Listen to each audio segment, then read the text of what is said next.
TV 13 Karnataka ವೀಕ್ಷಕರಿಗೆ ಸ್ವಾಗತ. Headlines. Shivraj Kumar 40 ವರ್ಷದ ಸಿನಿಮಾ ಜರ್ನಿಗೆ ಸನ್ಮಾನ. ನೂತನ ಸಕಲೇಶಪುರ ಯೋಜನಾ ಪ್ರಾಧಿಕಾರ ರಚನೆಗೆ ರಾಜ್ಯ ಸರ್ಕಾರ ಅಸ್ತು.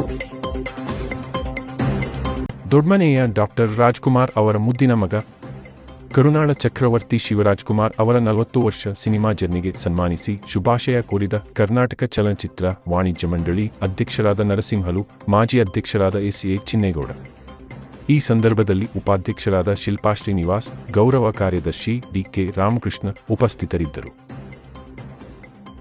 ಸಕಲೇಶಪುರ ಪುರಸಭೆ ಸ್ಥಳೀಯ ಯೋಜನಾ ಪ್ರದೇಶಕ್ಕೆ ಕರ್ನಾಟಕ ನಗರ ಮತ್ತು ಗ್ರಾಮಾಂತರ ಯೋಜನಾ ಕಾಯ್ದೆ 1961ರ ಕಾಲಂ 4A1 ಅಡಿಯಲ್ಲಿ ಪ್ರದತ್ತವಾದ ಅಧಿಕಾರವನ್ನು ಚಲಾಯಿಸುತ್ತಾ ಹಾಲಿ ಸ್ಥಳೀಯ ಯೋಜನಾ ಪ್ರದೇಶವನ್ನು ಒಳಗೊಂಡಂತೆ 15 ಗ್ರಾಮಗಳನ್ನು ಸೇರಿಸಿ ಹಾಲಿ ಸ್ಥಳೀಯ ಯೋಜನಾ ಪ್ರದೇಶವನ್ನು ವಿಸ್ತರಿಸಿ ರಾಜ್ಯ ಸರ್ಕಾರ ಅಧಿಸೂಚನೆ ಹೊರಡಿಸಿದೆ. ಶಾಸಕ ಸಿಮೆಂಟ್ ಮಂಜು ಅವರ ಮನವಿಗೆ ಪೂರಕವಾಗಿ ಸ್ಪಂದಿಸಿರುವ ರಾಜ್ಯ ಸರ್ಕಾರಕ್ಕೆ ಸಕಲೇಶಪುರ ನಗರದ ಜನತೆಯ ಪರವಾಗಿ ಹೃತ್ಪೂರ್ವಕ ಅಭಿನಂದನೆ ಸಲ್ಲಿಸುತ್ತೇನೆ ಎಂದು ಹೇಳಿದರು.